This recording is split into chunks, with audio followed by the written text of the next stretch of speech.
Bonjour et bienvenue. Alors aujourd'hui, on se penche sur une idée assez fascinante. Imaginez un instant qu'on puisse transformer la fierté nationale, ce sentiment très fort, en un véritable moteur de développement. C'est exactement la promesse de ce projet citoyen qui s'appelle Give Back to Algeria. Et attention, il ne s'agit pas juste de faire des dons. Non, l'idée, c'est de construire tout un système. Allez, on regarde ensemble comment ça pourrait fonctionner. Tout part de là. Cette phrase, c'est vraiment le cœur de l'initiative. Ce n'est pas juste une belle citation sortie d'un livre d'histoire, non. C'est le point de départ émotionnel, c'est l'ADN du projet. Cette idée que le sacrifice pour son pays est une valeur fondamentale, eh bien c'est ça qui nourrit la conviction qu'une nouvelle manière de contribuer est non seulement possible, mais carrément nécessaire aujourd'hui. Bon, alors la question c'est pourquoi maintenant? Pourquoi ce projet? En fait, cette initiative, elle se veut une réponse directe à toute l'histoire de l'Algérie, une histoire de résilience, de sacrifice. Il ne s'agit pas simplement de construire des bâtiments, mais de construire sur un héritage. Et quand on regarde cette frise, on le voit bien. Le chemin vers l'indépendance a été long, très long, et jalonné de sacrifices. Des toutes premières résistances jusqu'à la guerre de libération, ce sont des générations entières qui ont tout donné. C'est précisément sur cet héritage, sur cette force de résilience, que le projet cherche à bâtir l'avenir. Et c'est là qu'on touche au nœud du problème. D'un côté, on a un potentiel national qui est immense, une jeunesse super dynamique, des ressources naturelles, une culture riche. Et de l'autre, eh bien des réalités quotidiennes qui sont parfois difficiles pour beaucoup de gens. L'objectif de Give Back to Algeria, c'est de jeter un pont entre ces deux rives, de transformer ce potentiel latent en amélioration bien réelle dans la vie de tous les jours. Ok, passons au comment, parce que c'est vraiment là que se trouve l'innovation du projet. La grande question, c'est comment on crée un outil de développement auquel les gens peuvent vraiment, mais alors vraiment, faire confiance. C'est le défi numéro 1. La confiance, c'est la clé de tout. Ça ne s'impose pas, ça se gagne, ça se construit. On a tous vu de super bonnes idées qui se sont effondrées à cause d'une mauvaise gestion ou d'un manque total de transparence. Donc, la priorité absolue de ce modèle, c'est de graver la confiance dans ses fondations, dans sa structure même.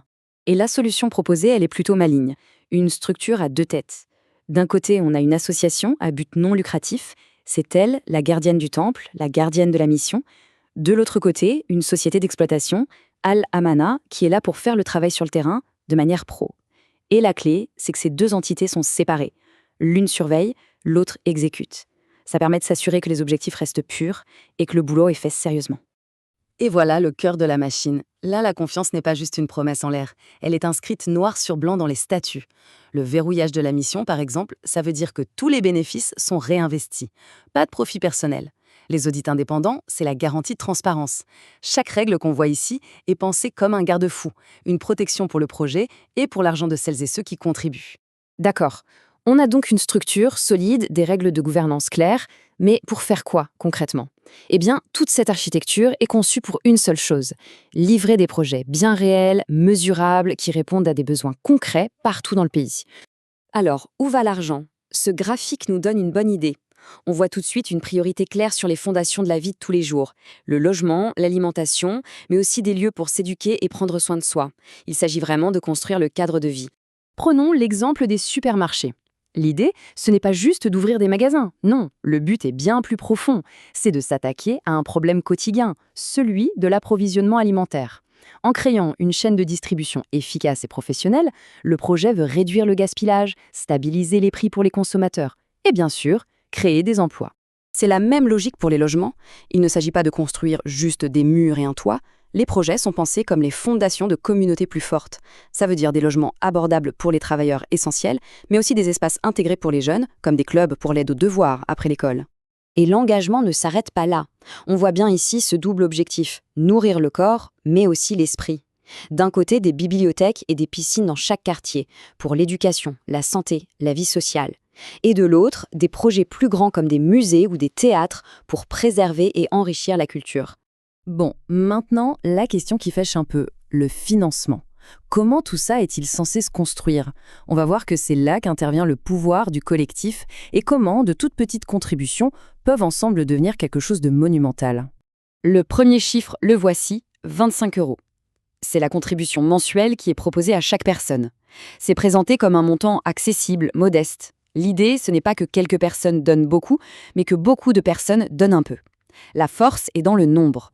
Et ce nombre, le voici.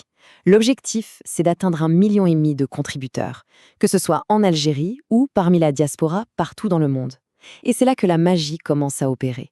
C'est la puissance de la participation de masse. Et voilà le résultat final. Faites le calcul, 25 € multipliés par 1,5 million de personnes chaque mois sur une période de 7 ans et demi, ça nous amène à ce chiffre impressionnant. Plus de 3,3 milliards d'euros, c'est la démonstration mathématique que des petites gouttes d'eau, quand elles sont rassemblées, peuvent former un océan. Et le point absolument crucial, c'est celui-ci. Il ne s'agit pas de faire du profit pour des actionnaires. C'est un moteur de développement qui s'auto-alimente. 100% des bénéfices générés par un projet, que ce soit un supermarché ou un hôtel, sont systématiquement réinvestis pour en lancer un nouveau. Ça crée un cycle vertueux, un développement continu à l'échelle de tout le pays. Alors pour conclure, si on prend un peu de recul, quel est l'objectif final de cette initiative au-delà des projets eux-mêmes? Eh bien, il s'agit ni plus ni moins que de tester un nouveau modèle de développement, un modèle qui serait porté par les citoyens eux-mêmes. Cette phrase résume à elle seule toute la philosophie du projet. Son succès ou son échec repose entièrement sur une seule chose, sa crédibilité. L'idée de créer un système que n'importe qui peut comprendre, vérifier, auditer, et au final, un système auquel on peut faire confiance. Et tout ça nous amène à une question bien plus large, une question fondamentale. Si un tel modèle de participation de masse, basé sur la transparence et le réinvestissement constant, venait à réussir, est-ce qu'il ne pourrait pas, au-delà de l'Algérie, offrir une toute nouvelle façon de penser la construction d'une nation au XXIe siècle? La question reste ouverte.